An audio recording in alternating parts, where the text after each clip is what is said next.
Good morning from Long Island.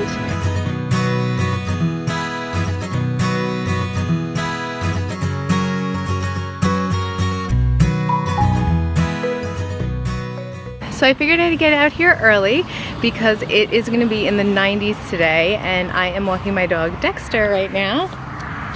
Say hi, Dex. And he gets hot, obviously. He's a black lab, so he's not going swimming today, so I have to make sure I get him out early for a walk so while it's cool.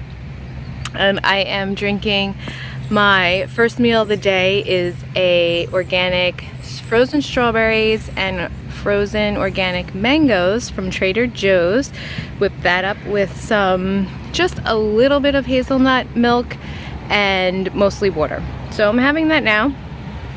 And yeah, I figured I'd touch base with you. It has been a week since my last video, and I kind of had ups and downs this week. As far as Fruitarian, I've been doing great. I feel like a really good name for my channel would be Imperfectly Raw. You guys let me know about that, because I'm kind of like winging it. I'm trying to do my best, and sometimes it's imperfect with everything. My dreads, my diet, travels, and everything, but I don't know, we'll see. I was trying to come up for a name with for the channel besides just my name, because sometimes it's hard to find me. I don't spell my first name the popular way of spelling Merrideth. My last name's Hawk, like the bird. So that's a little easier, but I don't know. Let me know what you guys think in the comments below. But getting back to this second week of the Fruitarian challenge, I've done really well. I had some really amazing fruit hauls. My energy and my mood have really dipped because I was PMSing and my mood fluctuates with my hormones. And during that period, I really craved cooked food. So I had one meal of rice and green curry with just vegetables. So that's kind of what got me on my thought pattern of Imperfectly Raw. I've been doing really well, and I am still on my herbs every day, which have been phenomenal. And I just ordered my week 3 and 4 with an extra batch of Parasite G and Parasite M from Dr. Morse Herbs, because I do need to kick my parasite dosage up a notch. Hold on one second. I'm gonna cross the street with Dexter. Hold on. Okay, so if I'm looking off in the distance, I'm just keeping track of my dog. He's off leash right now, but he's a service dog, so he's very well trained, in case anyone was noticing why I wasn't holding his leash. So yeah, so this second week of the herbs and the Fruitarian challenge went really well, and very difficult at the same time, like emotionally, because like I said, I was just having like my change in hormones for the month. It was also a full moon. Was anyone else affected by the full moon? Because I know I definitely was, and I always am every month. So I had to kind of handle those emotions. And my son was dealing with his quarterfinals and year-end finals for 8th grade, which is like college at this age now. Very, very stressful. So I was helping him with that and following up with tutors and all that good stuff. So there's just a lot to handle. So I apologize for kind of being absent for the last week, but I wanted to give you a little update, let you know I'm doing here and I'm doing well, and I want to hear about your week. Hold on. He's so cute. And let me know about your week, how you've done with the challenge, with your fruitarianism, with your detox, with your herbs. And let me know what you think about changing the name of my channel to encompass all the things that I do on this. And yeah, I'm gonna enjoy the rest of my day, and maybe I'll come back and show you what I'm eating later on. I am sitting in my backyard and enjoying this bowl of grapes that I have finished already. I actually cut up some really nice mango to have, but I decided I am going to use that for my salad dressing. So I opted to eat these grapes instead.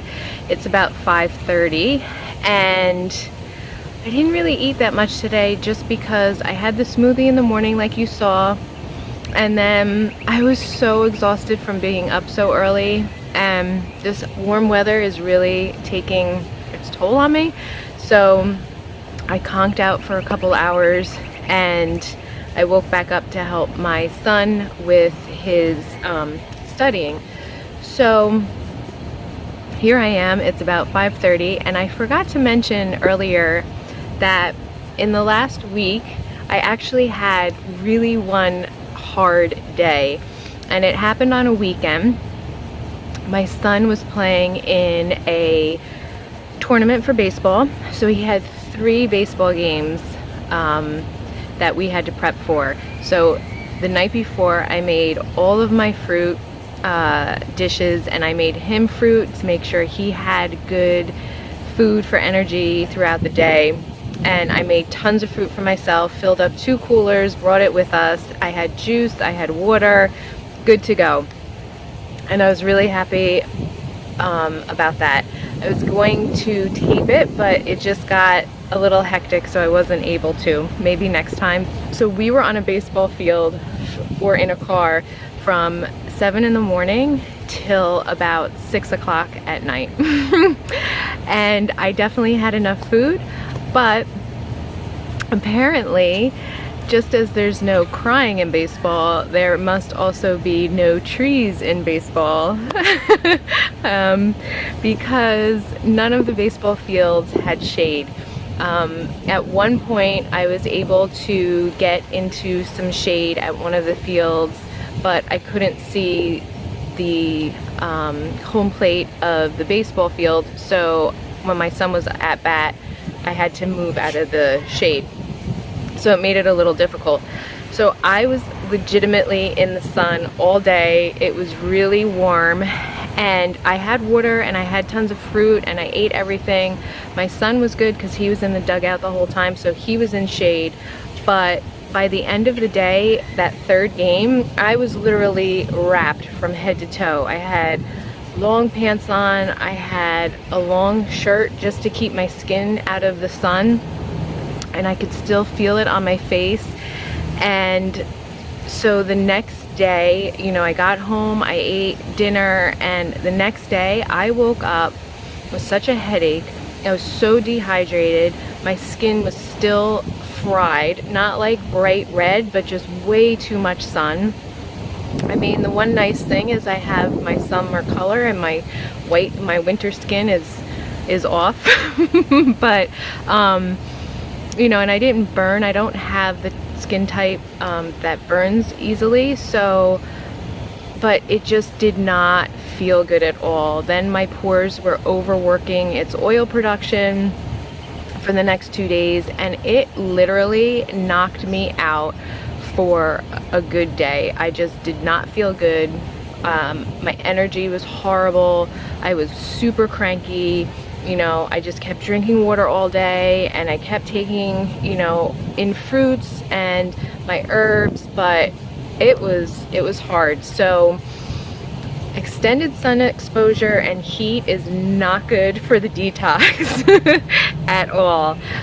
So that did happen my 2nd week of detox.